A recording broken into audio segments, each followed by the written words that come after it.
Hello and welcome to Adventures in BFK. This is Fairy Fanatic, and I am so excited. The Trials of Salem is finally here.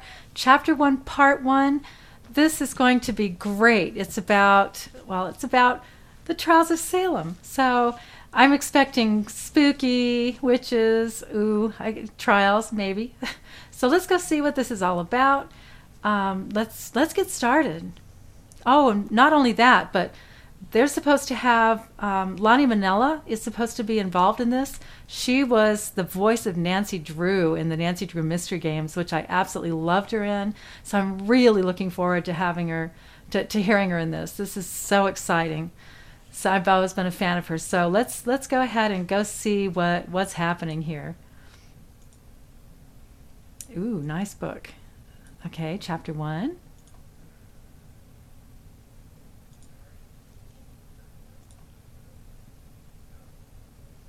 Jane, I'm so glad you've come down. We were just talking about a distant aunt of yours. Hello, everyone. How distant of an aunt was she, Aunt Catherine? Actually, not all that distant. She was the daughter of Edward Darcy and Caroline Villiers. I believe we still have a portrait of them somewhere in the attic. That sounds intriguing. More than intriguing. Edward took both Caroline and their daughter, who shares your name, with him on a business trip to New England in 1692. It does seem the Darcy men often make the most unusual decisions. Where about New England did business take them? He was going to Boston, and it involved setting up some shipping arrangements. That seems rather adventurous. Did they get caught up in the Indian uprisings which the French were provoking at the time? Oh, no, nothing so prosaic. It could have turned out to be a rather uneventful business trip if Edward had not agreed to let his daughter Jane go with her friend Bethia, the granddaughter of Thomas Danforth, to visit the Bradburys in Salem. Wasn't Danforth the lieutenant governor of the Massachusetts Bay Colony? He had been for years, but had recently stepped down. A William Phipps had just been appointed governor, and a man named Stoughton was selected as lieutenant governor. Both were colonists, and it turned out to be a very poor choice. I don't recall the Bradburys. Thomas Bradbury was a nephew and agent of Sir Ferdinando Horges, the founder of all New England. Of course, the Horges family and his mother's family, the Lygons, had been connected with the Darcys since the 1300s. This does sound fascinating, but what happened to make the trip so eventful? This is something that you will find of particular interest, Jane, as the stories surrounding 1692 are only preserved by the families who experienced them. Why would that be? Because once the madness of the moment in Salem had passed, there was a concerted effort to destroy all the official documents surrounding what happened. What caused the madness? A number of things, but one of the strangest occurred during the summer of 1692. According to Mr. Upham, a lecturer in America, it was believed that evil spirits had been seen by men's bodily eyes in a town neighboring Salem. They glided over the fields, hovered around the houses, appeared, vanished, and reappeared on the outskirts of the woods in the vicinity of Gloucester. Their movements were observed by many of the inhabitants, and the whole population of the Cape was kept in a state of agitation and alarm in consequence of the mysterious phenomena for 3 weeks. The inhabitants retired to their garrison and put themselves in a state of defense against the diabolical besiegers. 60 men were dispatched from Ipswich in military array to reinforce the garrison, and several valiant sallies were made from its walls. Much powder was expended, but no corporeal or incorporeal blood was shed. Additionally, the Reverend John Emerson, the then minister of Gloucester Parish, tells us in his journal that all rational persons will be satisfied that Gloucester was not alarmed last fall for above a fortnight together by real French and Indians. But the devil and his agents were the cause of all the molestation which at this time befell the town. It was all a quite dreadful time for our settlers in New England.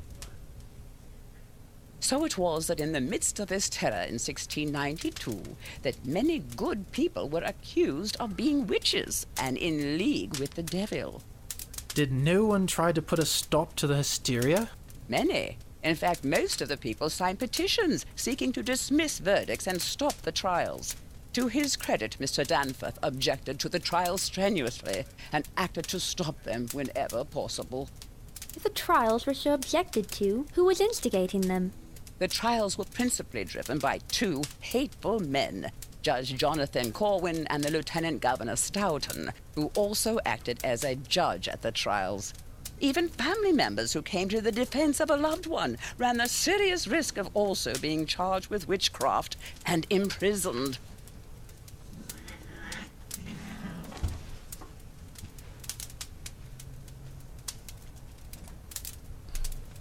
Aside from being a witness to this madness, did my Aunt Jane involve herself in any way?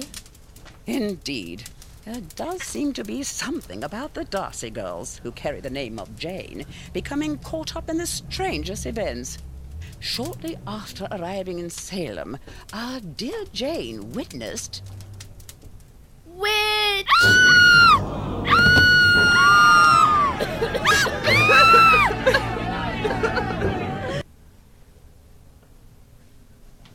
We have arrived only just in time. Mary Bradbury has already been convicted of a witch and sentenced to be hanged. Today I was present at the trials of 9 more. Where will this end? They have arrested over 150 people now, and the jail is overflowing. But having the jail full has not stopped them. They are now paying people to keep prisoners locked up in their chicken coops and other outbuildings. Mr. Bradbury, Mary's husband, is also staying here at the Ingersoll Ordinary, which is a surprisingly well-run inn. He has his granddaughter Janie True here with him, who is doing an excellent job of looking after him and trying to keep his spirits up. Mary is 75, and her husband is older. So this entire experience has been a terrible strain on both of them. On a brighter note, our trip here took about a day, and Bethia is a wonderful traveling companion. Her brother Samuel drove the cart and was so adept at handling the team that we had no difficulty whatsoever. After spending the night here in the inn, Samuel had to leave before sunrise this morning to pick up some cargo for his grandfather, Mr. Danforth. Samuel is charming, but somewhat mysterious at times. He seems to be often deeply concerned about something. It looks like we will have a long day tomorrow, and I have some ideas of my own which I would like to investigate. As it is late, I will try to get a good night's sleep so that I have all my wits about me for the day ahead.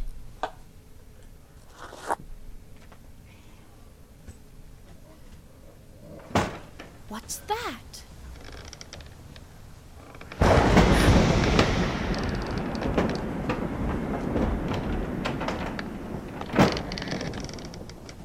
Ooh, spooky.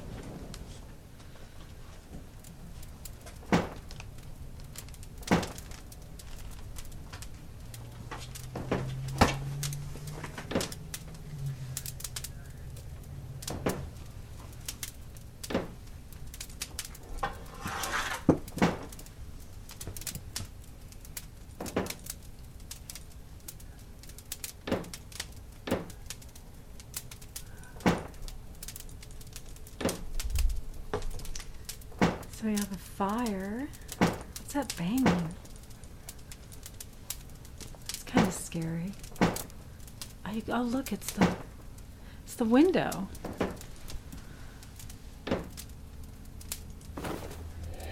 Oh. I'm not sure what I just saw, but it is odd.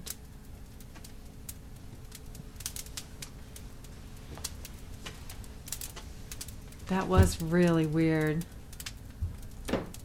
Okay. We've got the window shut now, so maybe that won't do it anymore. Sure. The window was banging and the curtains were fluttering, and yet, looking out the window, I don't see any sign of a storm at all. So what did cause the window to slam shut?